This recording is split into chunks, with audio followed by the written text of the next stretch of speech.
Okay, आतापर्यंत आपण काय पाहिलेलं आहे? Addition subtraction of parallel and the anti parallel vectors पाहिलेलं आहे. आता समजा मला वेक्टर यापासून दिले असतील. Let us consider the vector A and this is the second vector, vector B. Okay, ठीक आहे. ह्या दोन्ही वेक्टरची डायरेक्शन सेम आहे का? Along the same line direct करत आहेत का? नाही आहे. किंवा अपोजिट डायरेक्शनला डायरेक्ट करत आहेत का? नाही आहे. मग वेक्टर पॅरल आहेत का? नाही आहे. किंवा अँटी पॅरल आहेत का? नाही.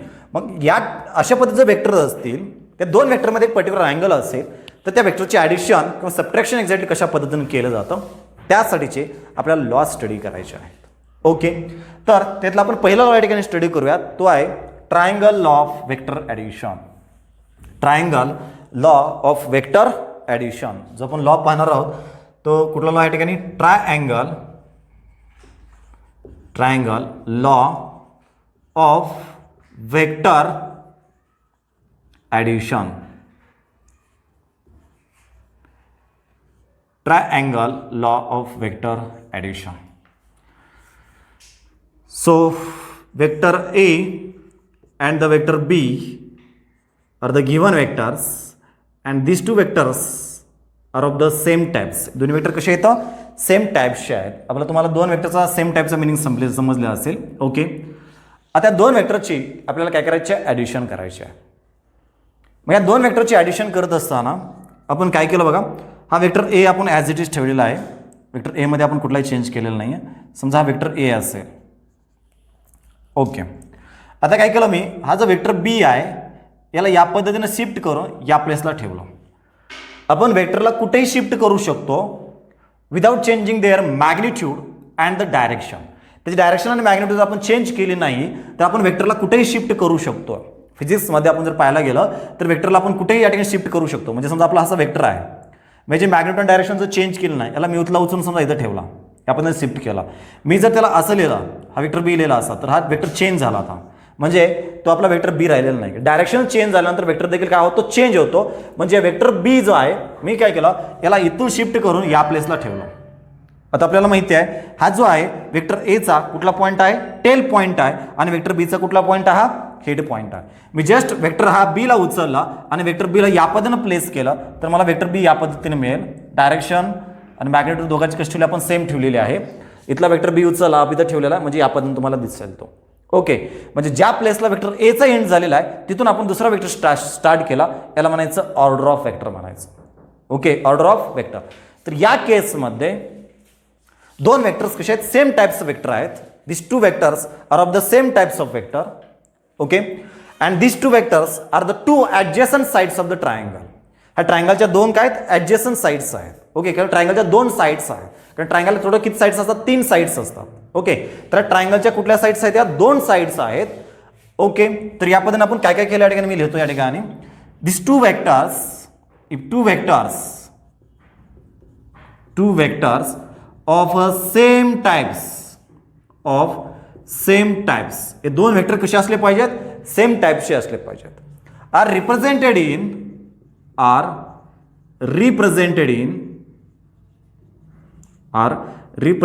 In magnitude and direction. म्हणजे दोन्ही वेक्टरला लेंथ असते लाईनची, ती काय रिप्रेझेंट करतं? Magnitude. And this arrow head represent the direction of the vector. म्हणजे दोन्ही वेक्टरला काय काय आहेत? मॅग्निट्यूड अँड डायरेक्शन आहेत. If this two vectors of the same types are represented in magnitude and direction by the two sides of triangle. या ट्रायंगलच्या काय झाल्या? 2 साइड्स झाल्या. By the two sides of triangle.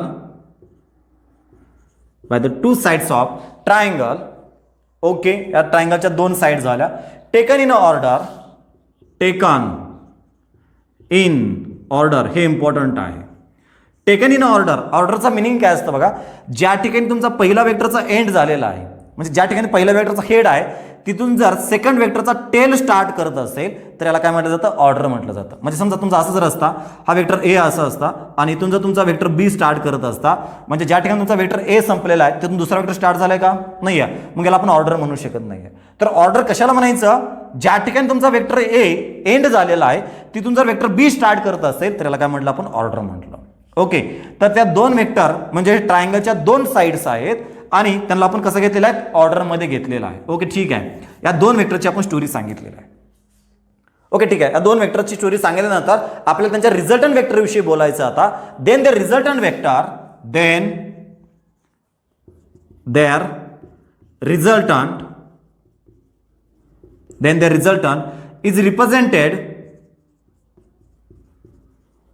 resultant is represented in magnitude and direction. The resultant देखील काय represent करतो, magnitude and direction represent करतो. Then the resultant is represented in magnitude and direction by the third side of triangle. ट्रायंगलची काय असतं, third side असते. By the third side of triangle. Okay, तर ट्रायंगलची तिसरी साइड म्हणजे काय असतं, तो रिझल्टंट वेक्टर असतो. ओके, ठीक आहे. Drawn from starting point of first vector. तो कुठून ड्रॉ करायचा, पहिल्या वेक्टरचा जो स्टार्टिंग पॉइंट आहे म्हणजे इथून तो स्टार्ट करायचा. ओके, तो तिथून ड्रॉन करायचा आहे to the end point of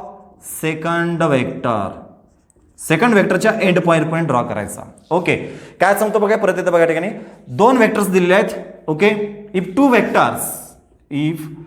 vectors of the same types, दोन्ही वेक्टर कसे असले पाहिजे, सेम टाइपचे. तुम्हाला सेम टाइपचा मिनिंग समजला असेल. हा व्हेलॉसिटी असेल तर हा देखील कुठला व्हेलॉसिटी आहे, हा फोर्स असेल तर हा देखील कुठला आहे, फोर्स वेक्टर आहे, हा डिस्प्लेसमेंट असेल तर हा देखील कुठला आहे, डिस्प्लेसमेंट वेक्टर आहे. त्याला आपण सेम टाइपचे वेक्टर्स म्हणतो. सेम टाइप्स ऑफ वेक्टर म्हणजे हा व्हेलॉसिटी आणि हा डिस्प्लेसमेंट चालेल का, तो डिफरंट टाइपचे वेक्टर झाले. हे सेम टाइपच्या वेक्टरचे आपण फक्त ऍडिशन करू शकतोय. Okay, two vectors of same types are represented in magnitude direction. याला काय असतं, मॅग्निट्यूड अँड डायरेक्शन असतं. By the two sides of triangle. ह्या ट्रायंगलचे काय आहेत, दोन साइड्स आहेत. Taken in a order. हे ऑर्डर इम्पॉर्टंट आहे. ऑर्डरचा मिनिंग काय असतो, ओके, ज्या ठिकाणी फर्स्ट वेक्टरचा एंड झाला तिथून आपण सेकंड वेक्टर स्टार्ट केलेला आहे. म्हणजे ज्या प्लेसला फर्स्ट वेक्टरचा हेड आहे तिथून सेकंड वेक्टरचा काय स्टार्ट झाला, टेल स्टार्ट झाला, याला काय म्हटलं आपण, ऑर्डर म्हटलं. Taken in a order. Okay, ठीक आहे. या दोन वेक्टरची आपण स्टोरी सांगितलं. आता त्यांच्या रिझल्टंट विषयी बोलूयात आपण. या दोन वेक्टरचा रिझल्टंट काढतोय म्हणजे दोन वेक्टरची आपण काय करतोय, ऍडिशन करत आहोत. by using the triangle law, then the resultant is represented in magnitude direction. Resultant देखील कसा रिप्रेझेंट केला जातो, त्याला देखील एक मॅग्निट्यूड डायरेक्शन असते. ओके, ठीक आहे. आणि ती ट्रायंगलची काय असते, थर्ड साइड असते. म्हणजे ट्रायंगलची ही तिसरी साइड म्हणजे काय असतो, तो रिझल्टंट असतो. ओके, ठीक आहे. पण रिझल्टंट जो वेक्टर मिळतो त्याला डायरेक्शन असते. मग त्याची डायरेक्शन एक्झॅक्टली कुठे दाखवायची, तर डायरेक्शन विषयी बोलतोय. ड्रॉन फ्रॉम द, तो कुठून ड्रॉ करायचा, starting point of the first vector to the end point of the second वेक्टरच्या एंड पॉइंट पर्यंत. म्हणजे आपल्याला हा रिझल्टंट वेक्टर मिळाला. Okay, so this resultant vector R is equal to the vector A plus vector B. हा vector सम आहे, बरोबर आहे की नाही. हा काय मिळाला आपल्याला, वेक्टर सम मिळाला. म्हणजे ह्या वेक्टर ए आणि वेक्टर बी ची आपण या ठिकाणी काय केलेलं आहे, ऍडिशन केलेलं आहे bye using the triangle of addition. कारण या तीन वेक्टरचा मिळून काय तयार झाला, एक ट्रायंगल तयार झालेला आहे. म्हणून याला आपण काय म्हणतोय, ट्रायंगल ऑफ वेक्टर ऍडिशन म्हटलेलं आहे. Okay, vector R is equal to the vector A plus vector B. Okay, काय सांगतो triangle law, if these two vectors of the same types are represented in magnitude and direction by the two sides of the triangle. ह्या ट्रायंगलच्या काय दोन sides आहेत and taken in order. ते ऑर्डरमध्ये असतील तरच आपण ट्रायंगल लॉ अप्लाय करू शकतोय. ऑलवेज कशामध्ये असले पाहिजे, ते ऑर्डरमध्ये असले पाहिजे. Then the resultant is represented in magnitude and direction by the third side of triangle. ट्रायंगलची काय असते, ते थर्ड साइड असते. drawn from the starting point of the first vector to the end point of the second vector. So this is the resultant vector. तो काय मिळाला आपल्याला, resultant vector मिळाला. ओके, आय होप तुम्हाला हा रिझल्टंट वेक्टर या ठिकाणी अंडरस्टँड झाला असेल. ठीक आहे. हा रिझल्टंट वेक्टर या ठिकाणी समजल्यानंतर या रिझल्टंट वेक्टरची एक्झॅक्टली मॅग्निट्यूड कशा पद्धतीने फाइंड आउट केली जाते. कारण आपला त्याचा आतला अँगल आपल्याला एक डिफरंट अँगल दिलेला आहे. ते पॅरलल पण नाहीत आणि अँटी पॅरलल पण नाही आहेत. जर पॅरलल असतील तर रिझल्टंट वेक्टरची मॅग्निट्यूड काय असतं, दिलेल्या दोन वेक्टरच्या मॅग्निट्यूडचा सम असतं आणि डायरेक्शन दोन वेक्टरच्या अलॉंग असतं. अँटी पॅरल असतील तर रिझल्टंट वेक्टरची मॅग्निट्यूड या दोन वेक्टरच्या मॅग्निट्यूडचा काय असतो, डिफरन्स असतो आणि जो वेक्टर लार्जर आहे त्या डायरेक्शनमध्ये आपला रिझल्टंट वेक्टर असतं. ओके, ती स्टोरी कोणाची होती, पॅरल अँड द अँटी पॅरल वेक्टरची स्टोरी होती. पण समजा दोन वेक्टर पॅरल नाहीत, हे दोन वेक्टर पॅरल नाहीत किंवा अँटी पॅरल नाहीत, मग या पद्धतीनं त्यांचा आपण वेक्टर सम केला by using triangle of vector addition. Okay ठीक आहे इथेपर्यंत. मग त्यांचा रिझल्टंट एक्झॅक्टली कशा पद्धतीनं फाइंड आउट केला जातो आणि रिझल्टंट वेक्टरची डायरेक्शन कशा पद्धतीनं असतं त्यासाठी आपल्याला एक फॉर्म्युला पाहायचा आहे. ओके, एक आपलं डेरिव्हेशन पाहायचं आहे. ते डेरिव्हेशन आपण या ठिकाणी डिराईव्ह करूयात. ओके, म्हणजे जेणेकरून तुम्हाला आयडिया होऊन जातं. या ठिकाणी मी हा वेक्टर इथं घेतला, शिफ्ट केला या प्लेसला. हा समजा वेक्टर ए आहे आणि हा वेक्टर आपला बी आहे. ओके, थोडंसं मी लार्जर केसमध्ये दाखवतो या प्लेसला. आणि आपला हा काय काढला आपण, रिझल्टंट काढलेला आहे. So this is the resultant vector, vector R. आता मी काय केलं, हा लाईन एक्सटेंड केला. आता लक्षात घ्या, मी वेक्टर एला जर उचलून इथं ठेवला म्हणजे याचा मिनिंग काय झाला, वेक्टर ए असा आहे आणि वेक्टर बी असा आहे. तर जेव्हा आपण दोघांचे काय जॉईन केले, टेल जॉईन केले, तो अँगल थिटा कन्सिडर केला जातो. तो अँगल आलेच काय असतो, थिटा. हा दोन वेक्टरमधला जो लार्जर अँगल आहे तो लार्जर अँगल थिटा नसतो. अँगल ऑलवेज स्मॉलर असतो. अँगल ऑलवेज काय मेजर करायचा, स्मॉलर मेजर करायचा. तर ह्या दोन वेक्टरमधला जो अँगल आहे वेक्टर ए आणि वेक्टर बी मधला तो किती आहे, एक्झॅक्टली थिटा अँगल आहे. ओके ठीक आहे. इथून आपण एक परपेंडिक्युलर ड्रॉ केला. हा आपला वेक्टर बी आहे. इथून मी एक परपेंडिक्युलर, ह्या वेक्टर एला मी जस्ट एक्सटेंड, समजा आपण याला नाव देऊयात ओ पी, इथं परपेंडिक्युलरला क्यू आणि हा एस पॉईंट. ओके ठीक आहे. आता मी काय केलं या ठिकाणी, वेक्टर ए आणि वेक्टर बी मधला अँगल किती आहे, थिटा आहे. Angle between the vector A आणि vector B is the theta. Okay, आता या केसमध्ये आपण हा ओपी लाईनला एक्सटेंड केलं आणि एस पासून एक्सटेंडेड लाईन ऑफ ओपी वरती एक परपेंडिक्युलर ड्रॉ केला. त्याला पॉईंटला आपण काय म्हटलं, क्यू पॉईंट म्हटलं. तर या ठिकाणी आपण जर विचार केला बघा, पी क्यू एस एक राईट अँगल ट्रायंगल फॉर्म झाला आहे. काय फॉर्म झालं, एक राईट अँगल ट्रायंगल फॉर्म झालेला आहे. कुठला राईट अँगल ट्रायंगल आहे, P Q S. Okay, so this is the right angle triangle. आणि राईट अँगल ट्रायंगलमध्ये हा अँगल किती आहे, 90 डिग्री आहे. म्हणजे डेफिनेटली तुमचा काय हा हायपोटिनियस आहे. आपल्याला माहिती आहे ही जी लेंथ असते वेक्टरची ती किती असते, मॅग्निट्यूड ऑफ वेक्टर असते. ह्या वेक्टरची लेंथ म्हणजे किती असतं, मॅग्निट्यूड ऑफ वेक्टर असते. आणि वेक्टरची लेंथ म्हणजे काय असतं, मॅग्निट्यूड ऑफ द वेक्टर असते. ओके ठीक आहे. तर या ट्रायंगलमध्ये मला ही P Q side find out करायची आहे. कारण पी क्यूची मला लेंथ माहीत नाही आहे. मला ही लेंथ माहिती आहे किती आहे, ए आहे. मला ही लेंथ माहिती आहे ती किती आहे, बी आहे. पण मला ही लेंथ माहीत नाही आहे, ही लेंथ माहीत नाही, ती मला फाइंड आउट करायची आहे. मग या ठिकाणी मला फाइंड आउट करायचा आहे, एस क्यू फाइंड आउट करायचा आहे आणि हा पी क्यू फाइंड आउट करायचा आहे. ओके, तर हा पी क्यू फाइंड आउट करूयात. तर हा 90 असल्यामुळं हा बी जो झाला, हा बी काय असेल आपला हायपोटिनियस झाला. तर थिटाला कुठली साईड आहे, ॲडजस्टंट साईड आहे आणि थिटाला कुठली आहे, अपोजिट साईड आहे. Okay, S Q is the opposite side कुणाला, थिटाला. आणि P Q is the adjacent side कुणाला, थिटाला असेल. मग ॲडजस्टंट साईड पी क्यू काढण्यासाठी मी कॉस थिटा फॉर्म्युला यूज केला. कॉस थिटाचा फॉर्म्युला काय असतो, adjacent side divided by the hypotenuse. Adjacent side divided by the hypotenuse. Adjacent side divided by the hypotenuse. Okay, is equal to the adjacent side कुठली आपल्या ठिकाणी P Q आहे divided by the hypotenuse आपला काय ठिकाणी P S आहे. P S म्हणजे काय ठिकाणी बी आहे. पी एस म्हणजे कारण की वेक्टरची जी लेंथ असते त्या लाईनची जी लेंथ असते काय असतं, मॅग्निट्यूड असतं. मग वेक्टर बेची मॅग्निट्यूड किती आहे, बी आहे. ओके ठीक आहे. आपल्याला काय करायचं, हा पी क्यू फाइंड आउट करायचा आहे. पी क्यू फाइंड आउट करायचा आहे. हे बी याला काय झालं, मल्टिप्लिकेशनमध्ये आलं. म्हणजे आपल्याला पी क्यूची व्हॅल्यू किती मिळालं, P Q is equal to the B into the cos theta. B into the cos theta. तर मला ही मिळालेलं आहे बी कॉस थिटा. तर पी क्यूची लेंथ किती मिळाली आपल्याला, बी कॉस थिटा मिळाली. ओके ठीक आहे.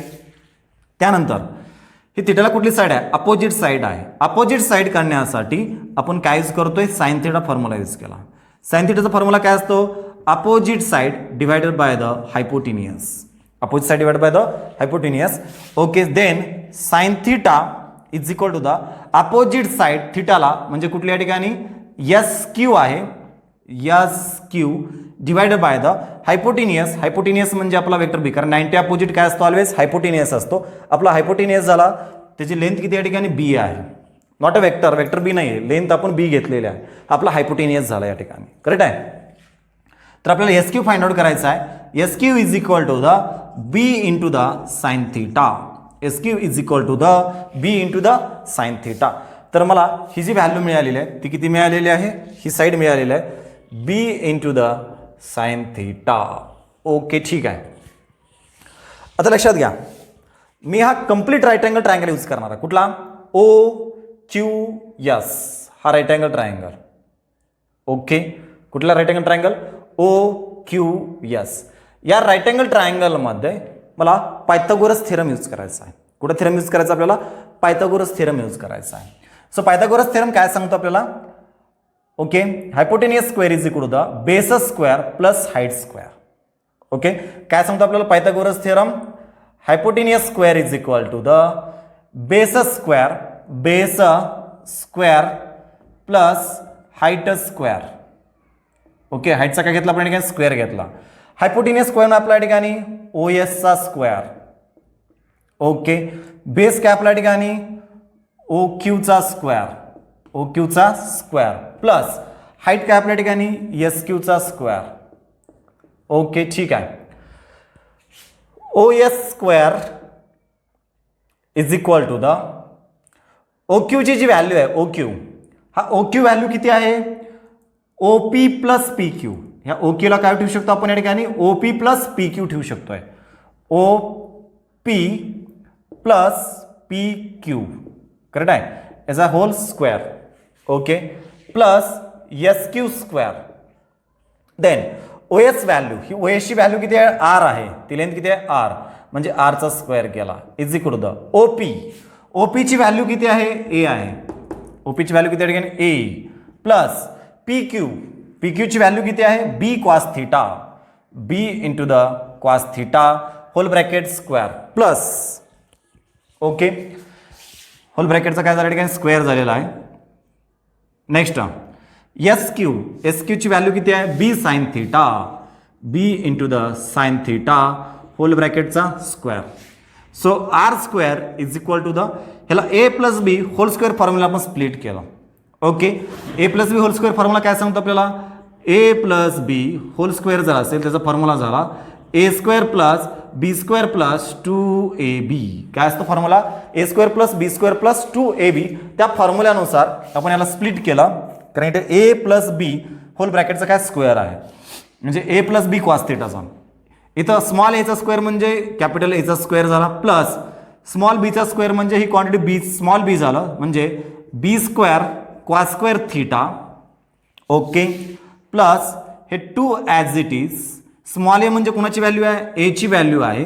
स्मॉल बी मीन्स काय या ठिकाणी? बी कॉस थिटा आहे, बी कॉस थिटा प्लस याचा स्क्वेअर केला, याचा स्क्वेअर आपल्याला किती मिळाला?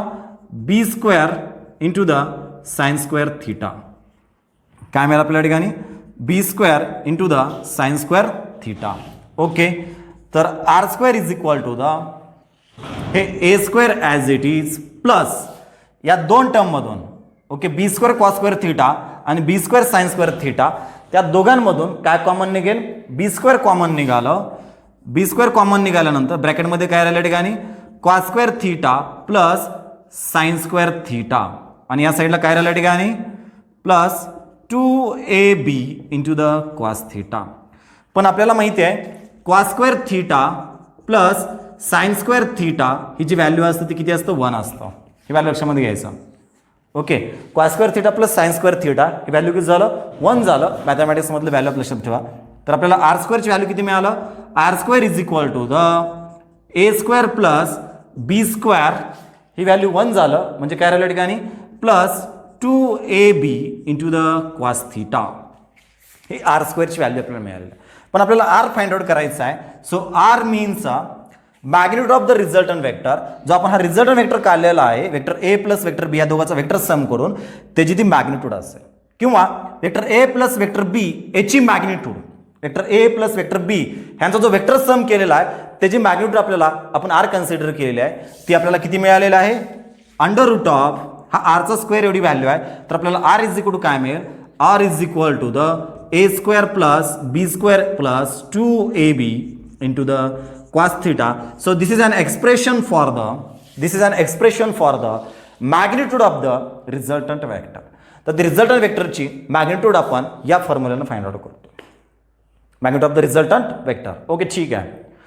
आपण रिझल्टंट वेक्टरची मॅग्निट्यूड सांगितलेली आहे. आता मला रिझल्टंट वेक्टरची काय सांगायची आहे, डायरेक्शन सांगायची आहे की हा जो रिझल्टंट वेक्टर आहे हा, ओके, याची मॅग्निट्यूड मी त्या फॉर्म्युल्यानं काढू शकतोय कारण मला वेक्टर ए ची मॅग्निट्यूड माहिती आहे, वेक्टर बी ची मॅग्निट्यूड माहिती आहे, दोघांमधला म्हणजे वेक्टर ए आणि वेक्टर बी मधला जो थिटा अँगल आहे तो देखील मला माहिती आहे.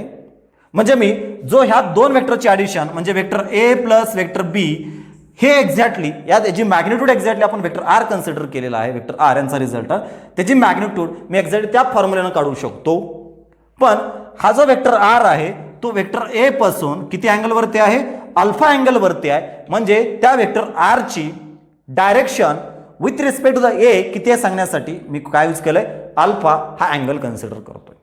तर रिझल्टंट वेक्टर जो आपल्याला आर मिळालेला आहे त्याची डायरेक्शन सांगण्यासाठी आपण काय यूज केलं, अल्फा. अल्फा काय असतो, alpha is the angle made by the vector R with the vector A. Vector R बरोबर वेक्टर ए न जो तयार केलेला अँगल असतो त्याला काय म्हणलं आपण, अल्फा म्हटलेला आहे. म्हणजे वेक्टर ए च्या रिस्पेक्टमध्ये वेक्टर आर किती अँगलमध्ये मूव्ह करत आहे, किती अँगलमध्ये तो वेक्टर आर डायरेक्ट केलेला आहे, तो म्हणजे ह्या वेक्टर आरची काय असेल, डायरेक्शन असेल. डायरेक्शन म्हणजे काय असेल, डायरेक्शन म्हणजे काय असेल, अल्फा असेल. Direction of the resultant vector. Okay, मी या साईडचं रब करतो. ओके, लास्टला एकदा सांगतो मी एक्झॅक्टली ट्रायंगुलर वेक्टर ॲडिशन काय असतो तो. Two vectors of the same types are represented in magnitude direction by the two sides of the triangle and this vector are taken in a order, then the resultant vector also represent in magnitude and direction by the third side of the triangle. Triangle ची काय असते, third side असते and always drawn from the initial point of the first vector to the end point of the second vector. So this is the resultant vector. Okay ठीक आहे. तर आपल्याला resultant वेक्टरचा तर त्या पद्धतीनं मॅग्निट्यूड फाइंड आउट करायचं एक्सप्रेशन मिळालेलं आहे आणि हे जे एक्सप्रेशन आहे कुठल्याही ॲडिशनसाठी, कुठल्याही दोन वेक्टरसाठी, ते पॅरल असतील अँटी पॅरल असतील किंवा ते वेक्टर पर्टिक्युलर अँगलमध्ये असू द्या, त्यांचं डायरेक्शन मॅग्निट्यूड काढण्यासाठी हा फॉर्म्युला आपल्यासाठी खूप युजफुल आहे. ओके, ते आपण त्याला प्रूफ देखील देणार आहोत पुढे.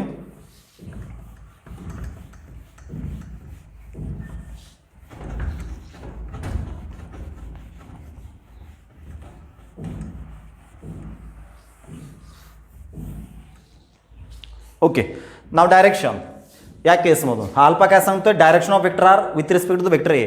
म्हणजे वेक्टर ए पासून तो किती अँगलमध्ये वेक्टर जात आहे, म्हणजे ती काय झाली, वेक्टर आर ची डायरेक्शन असेल ते आपण अल्फाने रिप्रेझेंट केलेलं आहे. ओके ठीक आहे.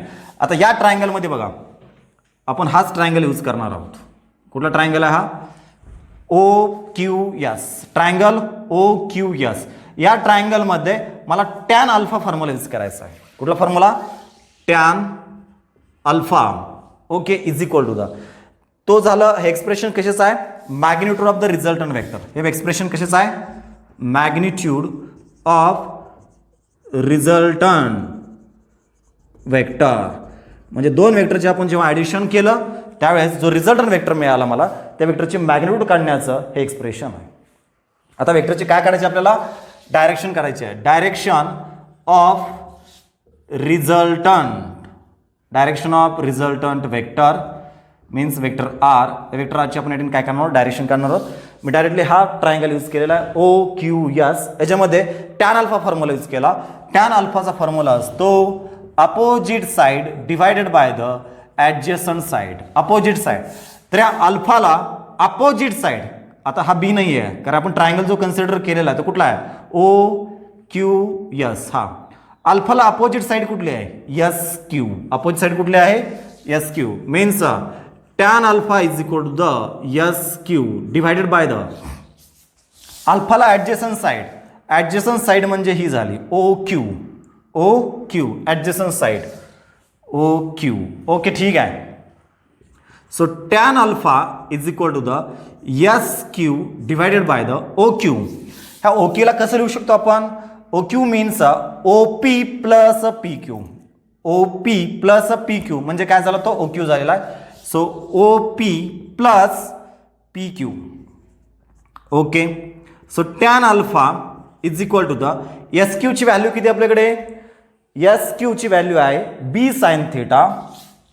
B sine theta divided by the O P. O P ची व्हॅल्यू किती आहे, A. Okay, plus P Q ची व्हॅल्यू किती आहे, पी क्यू ची व्हॅल्यू किती आहे, B cos theta. B cos theta, then alpha is equal to the tan, या साईडला आलेस काय झालं, tan inverse of B sine theta,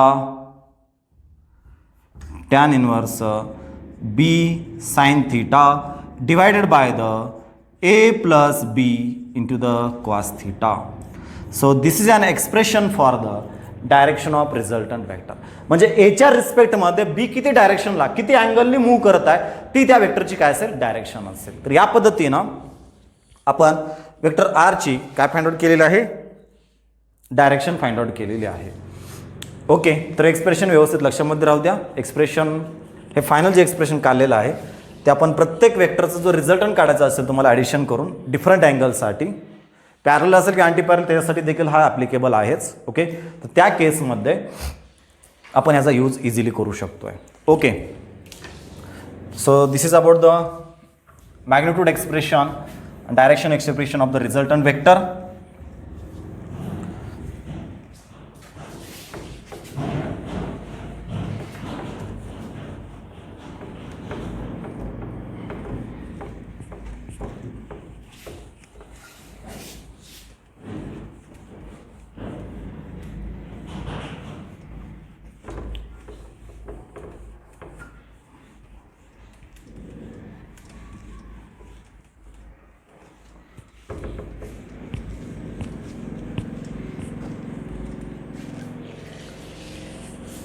बंद केले का?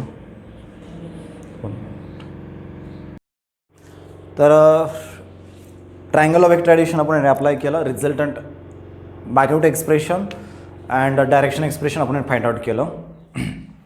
नेक्स्ट बघूयात आपण या ठिकाणी vector addition is a commutative. Vector addition is commutative.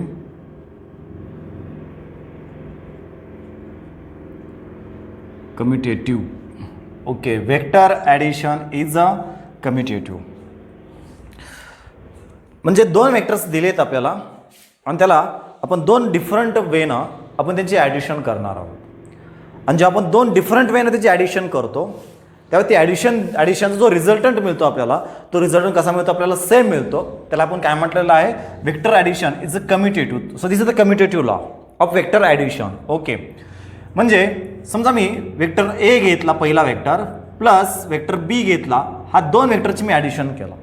म्हणजे पहिला वेक्टर ए मध्ये वेक्टर बी ॲड केला किंवा मी वेक्टर बी मध्ये वेक्टर ए ॲड केला.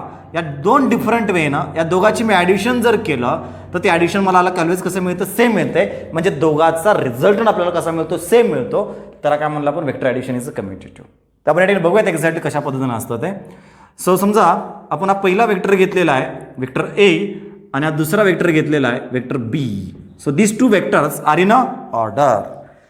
ओके, तर या दोन वेक्टरची ॲडिशन करण्यासाठी आपण आत्ताच पाहिलं काय यूज करू शकतो आपण, ट्रायंगल ऑफ वेक्टर ॲडिशन. काय सांगतो triangle of vector addition, if two vectors of the same types, definitely these two vectors are same types, are represented in magnitude and direction. आता वेक्टरला मॅग्निट्यूड काय असतं, डायरेक्शन असतं. By the two sides of the triangle, या ट्रायंगलच्या काय दोन sides आहेत and this two vectors are taken in a order. Then their resultant vector म्हणजे वेक्टर ए आणि वेक्टर बीचा resultant vector also represented in magnitude and the direction by the third side of triangle. ते ट्रायंगलची काय असतं, third side असतं. पण कुठून ड्रॉ करणार, initial point of the first vector to the end point of the second vector. तर आपल्याला हा वेक्टर आर मिळाला.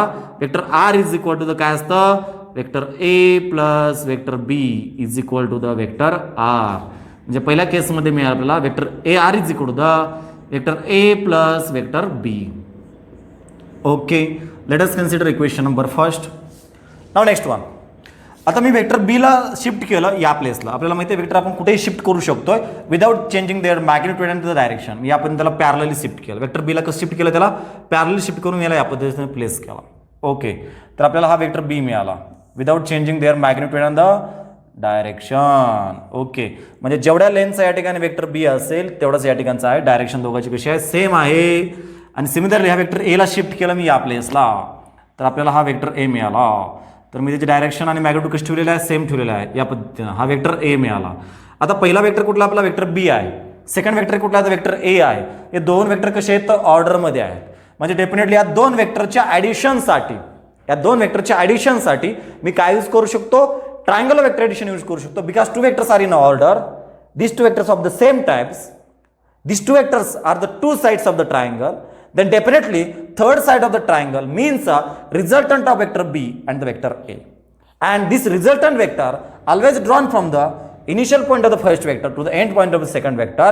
म्हणजे परत आपल्याला या दोघांचा जो रिझल्टंट मिळेल तो कुठला मिळणार आहे? वेक्टर आरच मिळेल. आणि this vector R is equal to the vector A B plus vector A. म्हणजे आपल्याला वेक्टर आर इज इक्वल काय मिळाला? Vector R is equal to the पहिला vector vector B plus vector A. Let us consider equation number second. म्हणजे या दोन equation आपण असं लिहू शकतो, vector A plus vector B is equal to the vector B plus vector A. Vector B plus vector A. म्हणजे या दोन वेक्टरचं आपण दोन वेगळ्या प्रकारे त्यांचं ॲडिशन केलेलं आहे. दोन डिफरंट वेने आपण त्यांचं ॲडिशन केलं तर ते ॲडिशन आपल्याला कसं मिळतं? सेम मिळतं. म्हणून त्याला काय म्हणलं? Vector addition is a commutative. Okay, ठीक आहे. वेक्टर ॲडिशन ही कम्युटेटिव्ह आहे, आपल्याला या ठिकाणी समजलेलं आहे. नाव नेक्स्टला सेकंड आहे वेक्टर ॲडिशन.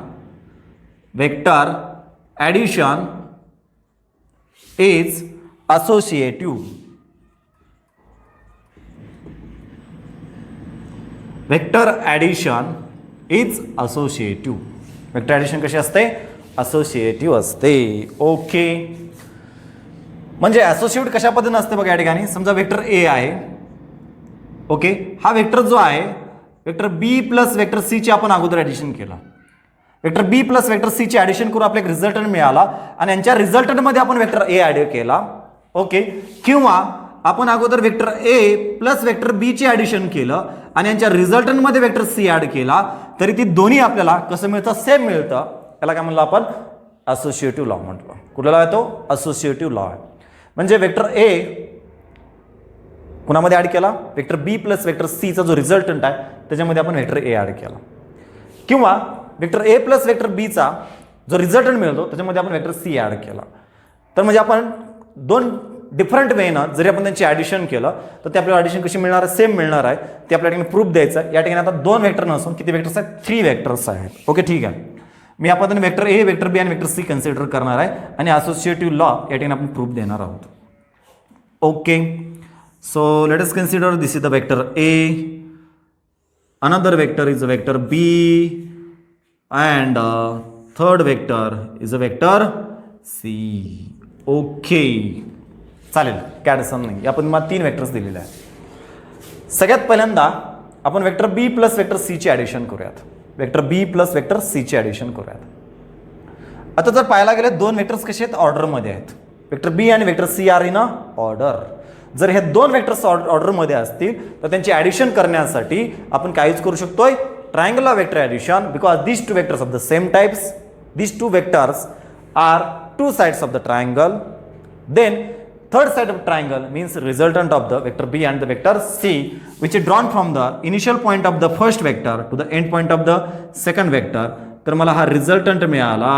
हा रिझल्टंट आहे vector B plus vector C. काय मिळाला आपला? हा vector B plus vector C मिळाला. ओके, ठीक आहे. तर vector B plus vector C हा कोणाचा रिझल्टंट आहे? वेक्टर बीचा आणि वेक्टर सीचा रिझल्टंट आहे. आता हा रिझल्टंट आणि वेक्टर ए जर पाहिलं परत हे कसे आहेत? ऑर्डरमध्ये आहेत. हे दोन वेक्टर कसे आहेत? ऑर्डरमध्ये आहेत. म्हणजे डेफिनेटली वेक्टर ए आणि vector B plus vector C जो हा एक वेक्टर आहे या दोन वेक्टरला ट्रायंगलला वेक्टर ॲडिशन अप्लाय करून आपण त्याचा रिझल्टंट फाइंड आउट करू शकतो. Because these two vectors are in order and the two sides of the triangle, then third side of the triangle means a resultant of the vector A and the second vector is vector B plus vector C, which is drawn from the initial point of the first vector to the end point of the second vector. So this is the resultant vector. काय मिळालं आपल्याला? हा resultant vector R मिळालेला आहे. Resultant vector vector R.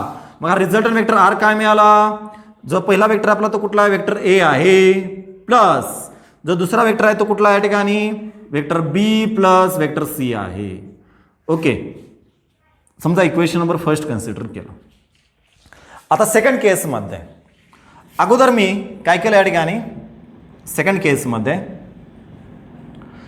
Vector A आणि vector बी ची addition करायचं ठरवलं. कुणाची ॲडिशन करायची आपल्याला, vector A and the vector B, because these 2 vector are in a order. परत हे 2 वेक्टर कसे येतं, ऑर्डरमध्ये आहेत आणि या 2 ट्रायंगलच्या काय साईड्स आहेत, ऑर्डरमध्ये आहेत. मग यांचा जो थर्ड साईड असतं ट्रायंगलची ती काय असतो, रिझल्टंट वेक्टर असतो. म्हणजे मी या पद्धतीने पहिल्या वेक्टरच्या इनिशियल पॉईंटपासून दुसऱ्या वेक्टरच्या फायनल पॉईंटपर्यंत एक वेक्टर ड्रॉ केला तर हा वेक्टर मिळाला, रिझल्टंट वेक्टर मिळालेला आहे. वेक्टर ए आणि वेक्टर बीचा या ठिकाणी ट्रायंगल तयार झाला. तर हा वेक्टर काय आपला, vector A plus vector B मिळाला.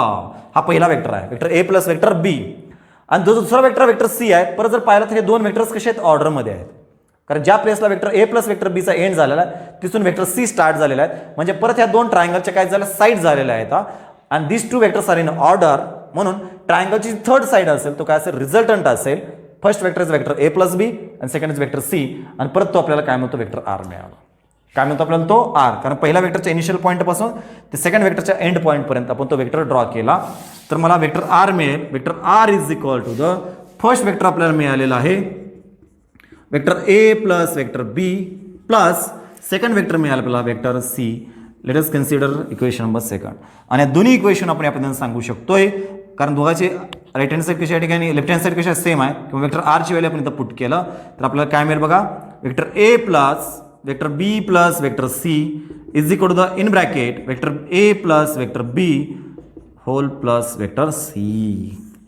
So this is the vector addition is a associative. तर या पद्धतीने आपण वेक्टर ॲडिशन हे असोसिएटिव्ह देखील आहे. तर या पद्धतीने आपण हे दोन्ही प्रूफ दिलेलं आहे. So vector addition is a commutative means vector A plus vector B हा ऑलवेज कोणाच्या इक्वल असतो, वेक्टर बी प्लस वेक्टर ए.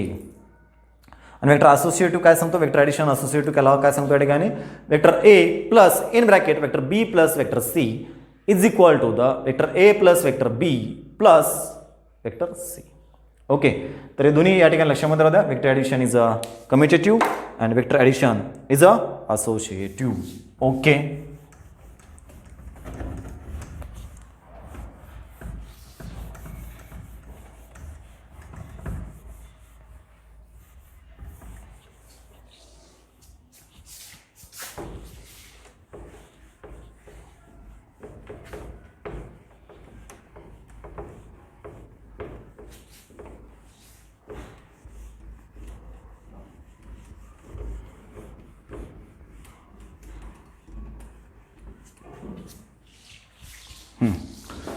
नेक्स्ट आहे polygon law of vector addition.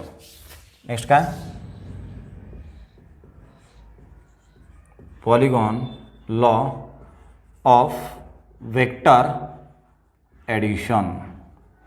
तर वेक्टरच्या ॲडिशनचा आपण नेक्स्ट लॉ स्टडी करणार आहोत. पहिला लॉ आपण कुठला स्टडी केलेला आहे वेक्टरच्या ॲडिशनचा, ट्रायंगल लॉ स्टडी केलेला आहे. आता जो आपल्याला स्टडी करायचा आहे तो काय ठिकाणी polygon law of vector addition study करायचा आहे. Okay, polygon means many sides, त्याला मेनी साईड्स असतील. ओके, म्हणजे ट्रायंगलसाठी 3 साईड्स असतील असं नाही आहे, 4 असतील, 5 असतील, 6 असतील, यापासून आपण पॉलिगॉन कन्सिडर करतोय. ओके, तर पॉलिगॉनच्या केसमध्ये आपण नंबर ऑफ वेक्टर्स ॲड करतोय. Okay, 2 or the more vectors add करतोय. समजा मला या ठिकाणी वेक्टर्स दिलेले असतील, vector A, vector B, vector C and the vector D. Okay, या पद्धतीने मला 4 वेक्टर्स दिलेले आहेत. ओके, या 4 वेक्टरचा मला ॲडिशन करायचे आहे. आता 4 वेक्टरचे जेव्हा मी ॲडिशन करतो, 4 वेक्टरचे ॲडिशन करण्यासाठी आपण जो लॉ यूज करतो तो लॉला आपण कुठला लॉ म्हणला ठिकाणी, polygon law of vector addition. Okay, तर हा पॉलिगॉन लॉ एक्झॅक्टली काय सांगतो बघा, इफ नंबर ऑफ वेक्टर्स, मग ते 2 असतील, 3 असतील, 4 असतील, 5 असतील, जेवढे वेक्टर असतील तेवढ्या वेक्टरसाठी आपण लिहितो ठिकाणी, if number of vectors of same types, ते ऑलवेज कसे असले पाहिजेत, सेम टाइपचे असले पाहिजेत. If number of vectors of same types are represented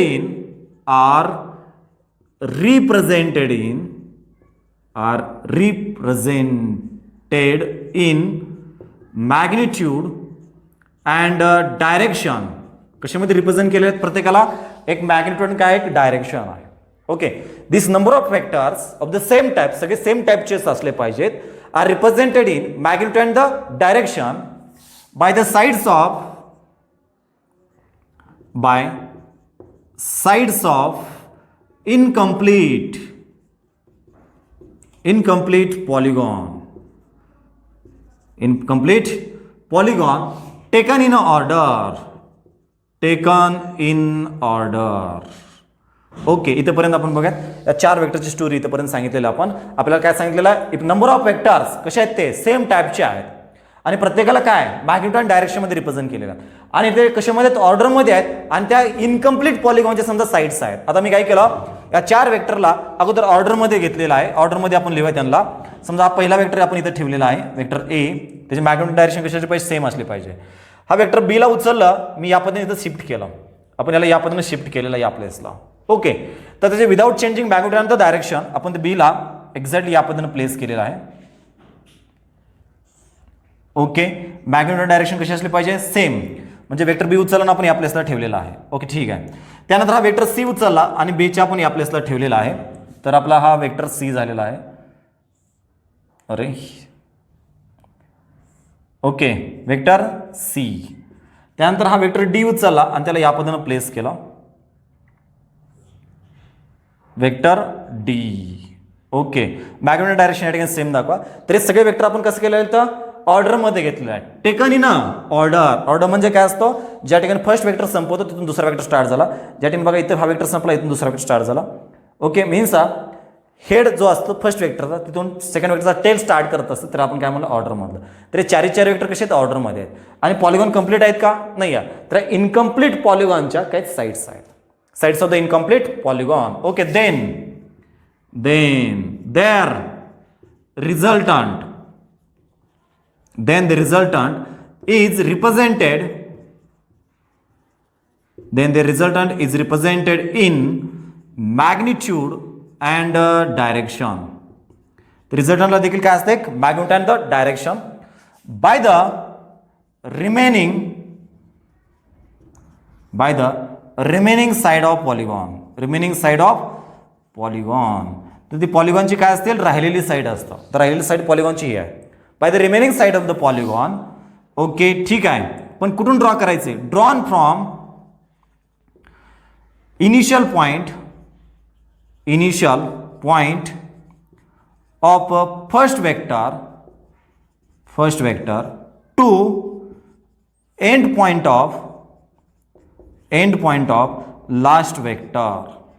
कुठून ड्रॉ करायचं त्याला, पहिल्या वेक्टरच्या इनिशियल पॉइंट पासून ते लास्ट वेक्टरच्या एंड पॉइंट पर्यंत जो आपण या ठिकाणी वेक्टर ड्रॉ केलेला आहे त्या वेक्टरला काय म्हणायचं, रिझल्टंट वेक्टर म्हणायचं. तर आपला हा रिझल्टंट वेक्टर झाला, वेक्टर आर झाला. Okay, and this resultant vector R is equal to the vector A plus vector B plus vector C plus vector D. Okay, तर या पद्धतीनं आपण या 4 वेक्टरची काय केलं, ॲडिशन केलं by using the polygon law of vector addition. काय सांगतो polygon law vector addition, if number of vectors of the same types are represented in magnitude and direction by the sides of incomplete polygon. ह्या polygon म्हणजे vector draw करण्याच्या अगोदर polygon कसा होता, incomplete होता. त्या इनकम्प्लीट पॉलिगॉनच्या काय होत्या, साइड्स होत्या आणि ते सगळे कसे होते, ऑर्डरमध्ये होते. त्यानंतर त्याचा रिझल्टंट वेक्टर जो असतो त्याला देखील काय असते, मॅग्निट्यूड अँड डायरेक्शन असतं. This is the remaining side of the polygon which is drawn starting from the first vector to the end point of the second vector. So resultant of the vector A, vector B, vector C and vector D is vector R, which is equal to the vector A plus vector B plus vector C plus vector D. Okay, ठीक आहे. आपण हे proof जे आहे triangle of vector addition देखील देऊ शकतोय. काय सांगतो ट्रायंगल ऑफ वेक्टर ॲडिशन, समजा पहिला वेक्टर आपण घेतला, फर्स्ट वेक्टर कुठला आपला, वेक्टर ए. जो दुसरा वेक्टर आहे आपला तो कुठला, या ठिकाणी वेक्टर बी आहे, राईट आहे. समजा ट्रायंगलच्या 2 साईड्स आहेत, ट्रायंगलच्या काय त्या 2 साईड्स आहेत. आपण थर्ड साईड ड्रॉ केली, ती काय असतं, रिझल्टंट असतं. थर्ड साईड म्हणजे काय, 2 वेक्टरचं काय झालं, रिझल्टंट झाला. किती मिळाला आपला resultant, vector A plus vector B झाला. ओके, ठीक आहे. आता मी नेक्स्ट वेक्टर घेतला, वेक्टर सी घेतला समजा या पद्धतीनं. Okay, magnitude direction as it is ठेवला आपण त्याला. हा कुठला वेक्टर सी आहे, राईट आहे. Okay, right. आता लक्षात घ्या, हा पहिला वेक्टर घेतला आणि हा दुसरा वेक्टर घेतला. परत हे 2 वेक्टर्स कसे आहेत, ऑर्डरमध्ये. फर्स्ट वेक्टर कुठला, वेक्टर ए प्लस बी आणि second vector is vector C आहे. परत हे 2 वेक्टर्स कसे आहेत, ऑर्डरमध्ये आहेत. ओके, ट्रायंगलच्या आता 2 साईड्स आहेत. ओके, मग आपल्याला याचा रिझल्टंट म्हणजे ट्रायंगलची काय असेल, थर्ड साईड असेल. म्हणजे vector A plus B first vector आणि वेक्टर सी सेकंड वेक्टर यांचा रिझल्टंट आपल्याला हा मिळाला. तो ऑलवेज कुठून ड्रॉ केला, फर्स्ट वेक्टरच्या इनिशियल पॉईंटपासून आणि सेकंड वेक्टरच्या एंड पॉईंटपर्यंत ड्रॉ केला तर आपल्याला हा काय मिळालेला आहे vector A plus vector B हा पहिला वेक्टर मिळाला प्लस वेक्टर सी हा सेकंड वेक्टर मिळाला. ओके, नेक्स्ट वेक्टर घेतला आपण या ठिकाणी वेक्टर डी घेतला. हा कुठला वेक्टर आपल्या ठिकाणी वेक्टर डी आहे. ओके, या पद्धतीने आपल्याला हा वेक्टर डी मिळालेला आहे. ओके, आता लक्षात द्या पहिला वेक्टर कुठला आहे vector A plus vector B plus vector C आणि दुसरा वेक्टर कुठला वेक्टर डी. परत हे दोन वेक्टर्स कसे आहेत ऑर्डरमध्ये आहेत. मग त्या ट्रायंगलच्या दोन साइड्स आहेत आणि या ठिकाणी ट्रायंगल वेक्टर ॲडिशन अप्लाय करून आपण या दोन वेक्टरचा काय फाइंड आउट करू शकतो रिझल्टंट फाइंड आउट करू शकतो. मी तो पहिल्या वेक्टरच्या इनिशियल पॉईंट पासून ते दुसऱ्या वेक्टरच्या एंड पॉईंट पर्यंत ड्रॉ केला तर मला हा रिझल्टंट वेक्टर मिळाला वेक्टर आर. मग हा resultant vector R is equal to काय असेल पहिला वेक्टर कुठला आहे vector A plus vector B plus vector C plus vector D. पहिला वेक्टर मिळाला आपल्याला vector A plus vector B plus vector C आणि दुसरा वेक्टर मिळाला vector D. So this is the resultant vector. Okay, तर या ठिकाणी polygon law vector addition apply करून आपण नंबर ऑफ वेक्टरची काय करतो ॲडिशन करतो. ओके, आणि ते आपल्याला रिझल्टंट या पद्धतीने मिळालेला आहे. Okay, so this is about the polygon law of vector addition. Okay.